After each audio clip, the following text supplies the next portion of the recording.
সরকার উদ্যোগ নিলে জ্বালানি তেলের দাম লিটারে 10 থেকে 15 টাকা কমানো সম্ভব বলে মনে করে গবেষণা প্রতিষ্ঠান centre for policy dialogue CPD. Bangladesh petroleum corporation BPC বলছে, আগামী জানুয়ারি থেকে জুন মেয়াদে আমদানি করা জ্বালানি তেলের দাম কমতে পারে। মাহাদি সেকেন্দারের রিপোর্ট। জ্বালানি তেলের দাম বাড়লে তার প্রভাব পড়ে জীবনযাত্রায়। উচ্চ মূল্যস্ফীতি থেকে বাঁচতে প্রয়োজন জ্বালানি তেলের দাম কমানোর। বৃহস্পতিবার সিপিডি আয়োজিত বাজার ভিত্তিক জ্বালানি দাম নির্ধারণে সম্ভাবনা ও সংস্কার নিয়ে আলোচনায় বিশেষজ্ঞরা বলেন, জ্বালানি ও বিদ্যুৎ খাতে ভর্তুকি তুলে নিলে বেশ কয়েকটি চ্যালেঞ্জ তৈরি হতে পারে। তার মধ্যে প্রধান হচ্ছে দাম বেড়ে সাধারণ মানুষের উপর চাপ বেড়ে যাওয়া। দিচ্ছেন, কেন দিচ্ছেন, কোথায় দিচ্ছেন?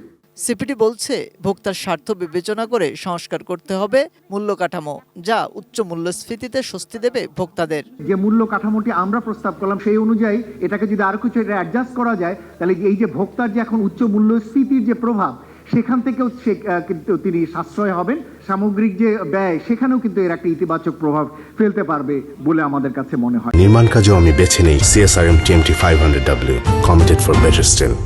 তবে বিগত সরকারের আমলে ব্যবসায়ী গোষ্ঠীকে যে সুবিধা দেয়া হয়েছে সেটা এ খাতের ক্ষতি করেছে বলে জানান এই বিশেষজ্ঞ। মার্কেট অলিগোপলির শিকার। পুরা সাপ্লাই চেনের যেখানে যেখানে কস্ট সংযোজন হয়, প্রত্যেকটা কস্টের যৌক্তিকতা মানুষ নির্ধারণ করবে বিআরসির অভিভাবকত্বে।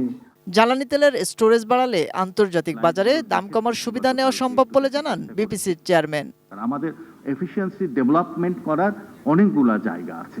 বাংলাদেশ পর্যন্ত আনতে যে খরচটা হচ্ছে আমরা প্রিমিয়াম বলি, এর মধ্যে ইন্স্যুরেন্স থাকে, তারপরে অন্যান্য হ্যান্ডলিং চার্জ থাকে, লাইটারেজ, বিভিন্ন রকম বিষয়গুলো থাকে, সেটা কিন্তু আমরা কমিয়ে আনতে পারি। বিগত সময়ে সিন্ডিকেট করে অতিরিক্ত মুনাফা করেছে, তাদের চিহ্নিত করে ব্যবস্থা নেয়ার দাবিও জানান আলোচকরা। সিচুয়েশন যে আইডিয়াল সিচুয়েশনে কাজ করার যে অভিজ্ঞতা, এটা বিআরসি কিন্তু হয়নি।